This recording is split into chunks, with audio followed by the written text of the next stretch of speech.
네, 안녕하세요. 남은 주말 좀 편안하게 보내주시고 한 주 또 이제 주식 매매를 하기 위해서 또 체력적인 것과 이제 심리적인 여유가 좀 필요합니다. 좀 충분히 쉬시고 다음 주에 좋은 결과 많이 있으셨으면 좋겠습니다. 이 시간에 넥스트 사이언스는 후반부에 좀 시청을 해주십시오. 앞에는 좀 뛰어넘고 넥스트는 이제 뒤에 있기 때문에 뒤로 좀 넘어가서 시청을 해주시면 좋을 것 같습니다. 많은 분들이 질문 주신 종목들이 있습니다. 잠깐 보고 넥스트 사이언스 보도록 하겠습니다.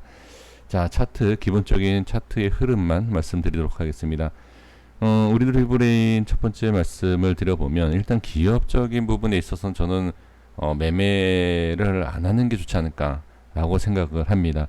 일단 뭐 기술적인 차트를 보기 전에 아무래도 뭐 잘 아시잖아요. 뭐 인맥주, 정책주 뭐 이런 쪽에 있어서 기업이 그래도 좋아야 돼요. 너무 좀 기업에 대한 실적과 그 다음에 여러 가지들을 좀 볼 필요가 좀 있습니다. 네, 그런 부분 이렇게 좀 말씀 드려보고요. 일단 기술적인 부분으로 말씀을 드려본다라고 하면 지금 상당히 이제 저점이죠. 분명히 저점은 맞습니다. 근데 하나 이제 주의를 하셔야 될 것 하나 더 말씀드려보면 이 차트에 대해서 이렇게 개파락이 생기는 것과 갭상승이 생기는 것을 볼 수가 있습니다. 이거는 이 이후의 변동성에 대해서 미리 좀 얘기를 해주는 것이기 때문에 이건 약간 좀 도박성으로 좀 그러니까 도박성이다라고 해서 이 종목이 안 좋다, 도박이랑 똑같다 이런 개념이 아니라 파동이 클 거다는 거예요. 분명히 파동에 대한 흐름이 클 것인데 이 파동이 상방으로 크면 상관이 없지만 하방으로 크게 되면 아무래도 좀 위험하겠죠. 그래서 약간 좀 도박에 대한 그러한 흐름이 있다라는 거 기분 나쁘게 좀 이렇게 맛있게 받아들이지 마시고요. 일단은 그만큼 파동 상승 쪽으로 나오면 대박이죠. 그래서 흐름은 분명히 좀 지켜보신다라고 하면 파동이 좀 클 텐데 그 파동에 대한 대비를 미리 해주시는 것이 좋을 것 같습니다. 그래서 자 바로 이제 내용을 말씀드려보면 이 갭 하락이 있던 위치를 한번 볼 필요가 있어요. 자 여기 예전에 자 여기로 볼게요. 위치에 따라서 차이가 있어요. 갭 하락과 갭 상승이라는 게 위치에 따라 차이가 있지만 이 위치를 잘 보세요. 여기를 확실하게 안착을 하게 되면 상승이 나와요. 그렇지 않으면 저항이 생깁니다. 제가 이 말씀드린 이유가 뭐냐면 이 밑으로 빠지는 거는 의미가 없어요. 그러니까 의미가 없다는 게 빠지면 어디까지 빠질지 모르는 거예요. 어디까지 빠질지를 모른다라는 것과 그리고 지금은 이 갭 하락을 했었던 이 위치에 무조건 올라와야 됩니다. 이 위치에 올라오지 못하면 의미가 없다 이것도. 그래서 자 결론을 말씀드려보면 상승 쪽으로 파동을 보기 위해서는 지금 이 위로 올라와야 돼요. 이 위쪽으로. 그래야지만이 좋은 수익률이 생길 수 있다라는 것. 그리고 하락 쪽은 아무 의미가 없습니다. 그러니까 뭐 어떻게 흘러가던 일단 올라와야 돼요. 올라오지 못하면 좀 글쎄요 좀 그렇지 않을까 싶습니다.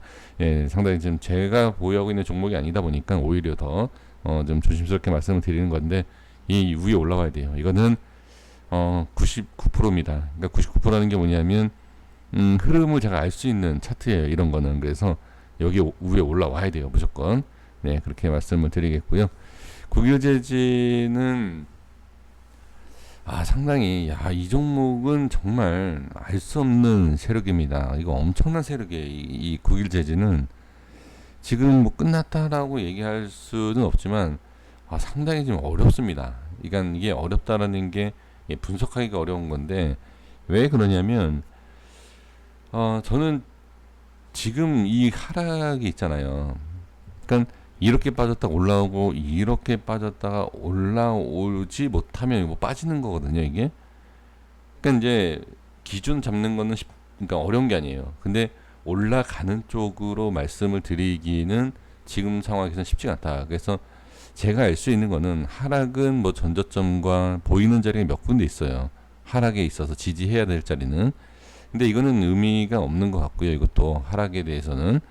그러니까 지금 상승을 하기 위해서는 이 과거에 말씀을 드렸던 이 5,500원과 지금 5,900원 이 라인이에요. 이게 지금 예전에 좀 중요하다라고 이제 설정을 해드린 위치인데 거기에 대한 흐름을 보세요. 돌파와 지지와 하락과 저항 다 똑같이 지금 이루어지고 있거든요. 그래서 밑에 빠졌을 땐 지지할 수 있는 구간은 많이 있지만 일단은 하락 쪽이 아닌 상승 쪽으로 돌려줘서 5,500원과 6,000원 사이 이 구간이 있죠. 네, 색칠을 해볼게요. 이 구간의 흐름이 상당히 중요합니다. 여기. 그러니까 이 흐름이 이렇게 나오던 뭐 어떤 모양이 나오던 이걸 뚫고 올라가야 돼요. 뚫고 올라가야지만이 좋은 상승을 우리가 충분히 기대할 수 있다. 그 전까지는 쉽지가 않습니다. 네, 이렇게 말씀드렸고요. 엔지캠 생명과학도 지금 보시면 자 지금 큰 그림으로 봤을 때는 아주 최저점 자리에요. 최저점 자리. 그러니까 여기에서 올라와야 돼요. 제가 다른 말씀 드릴 내용이 없습니다. 큰 그림으로 봤을 때는 이 과거의 저점하고 비교를 하면 거의 2배 이상 올라온 위치이긴 하지만 고점에 대비를 해서 큰 박스의 틀을 잡았을 때는 최저점입니다. 그래서 지금 위치는 무조건 올라와야 돼요. 그러니까 밑으로 살짝 빠졌다가 올라오고 살짝 빠졌다가 올라오고 뭐 이런 파동이 나올 수 있겠죠. 이런 파동이 나올 수 있지만 가장 중요한 건 올라와야 돼요. 지금 말씀해 주신 종목들을 보면 거의 다 그래요. 거의 다 지금 바닥권이, 그러니까 단기 바닥에 큰 그림으로 받았을 때는 바닥권인데 올라오지 못하면 좋지 않은 거고 꼭 올라와야 하는 그런 위치들에 있다. 이렇게 보시면 됩니다. 디스플레이텍은 예전에 한번 추천드린 적이 있었던 종목인데 상당히 좀 많이 올라왔네요. 자, 이거는 단기적으로 봐야 돼요. 자, 기술적으로 봤을 때 장기로 얼마까지 간다 이거를 알 수 있는 게 아니라 단기적으로 버틸 거냐 아니면 손절을 칠 거냐 이 결정을 하셔야 돼요. 근데 쉽지가 않을 겁니다. 분명히 이거는. 자, 제가 바로 말씀드려 보면 제가 이제 중요하게 보는 위치가 지금 이 꼬리예요. 이 꼬리. 여기까지는 견뎌야 돼요. 그러니까 견딘다고 해서 올라가는 게 아닙니다. 바로 올라갈 수도 있고 여기에서 반등이 나올 수 있고 이렇게 깨질 수 있어요. 그러니까 이거는 어떤 뭐 누가 판단해 줄 수 있는 게 아니에요. 그러니까 제 기준으로는 여기는 무조건 지켜야 된다라고 보는 것이고 지키지 못하면 손절을 해야 되는데 이제 매수가 어디냐에 따라서 이제 문제죠. 그러니까 이런 파동으로 봤을 때는 매수와 손절 라인이 여기이기 때문에 여기 아니면 매수를 안 하는 거예요. 근데 이 우에서 매수하시다라고 하면 기다려야 됩니다. 여기까지 빠지더라도 이탈이 되면 더 큰 손실이 나겠죠. 그러니까 빠른 결정을 하셔야 돼요. 어느 누구의 의견이 이건 맞지는 않습니다. 그렇기 때문에 여기에서 빨리 손절을 쳐야 되겠다. 아니면 뭐 지금 매수를 생각하시는 건지 매도를 생각하시는지 모르겠습니다만 만약에 매수를 우에서 하셨다라고 하면 뭐 빠른 손절 이렇게 반등이 나와서 급등하더라도 아쉬워하지 마셔야 되고 어떤 결정을 내려야 되는 거는 맞습니다. 그래서 그거는 제가 뭐라고 말씀드릴 수 있는 건 아니고요. 일단 이 위치고 다음 자리는 이 밑꼬리예요. 저점 봐야 돼요. 여기 꼬리 2개. 그래서 이 라인을 반등을 하느냐 못하느냐 이거를 지켜보셔야 됩니다. 네, 안 그러면 그러니까 여기서 만약에 빠질 것 같다. 그러니까 주식이라는 것이 찍는 거예요. 네, 어쩔 수 없습니다.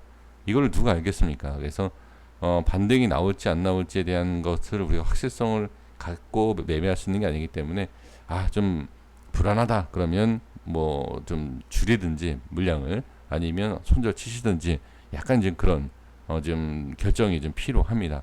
그러니까 반등이 나오면 다행이지만 안 나오면 뭐 손실이 어마어마하게 커질 수 있고 매수도 마찬가지입니다. 매수도 여기냐 아니면 지금이냐 결정을 해 주시는 것도 아주 중요하다.